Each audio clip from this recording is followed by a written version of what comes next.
Hi everyone, my name is Reda Amarty and I've been into video games industry as an artist for almost 22 years. I'm actually working at Bethesda Montreal as a senior artist and a teacher at Synstudio. Here is an overview of the next diploma class that I will teach at Synstudio. I will show you how to use Blender for environment concept art.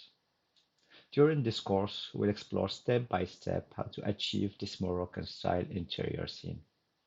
You will be able after this class to use those techniques to release your own concept.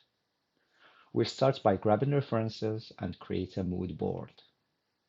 We'll start with Blender basics. I will explain the UI, how to add and move objects, convert them to complex meshes by using edit polygons.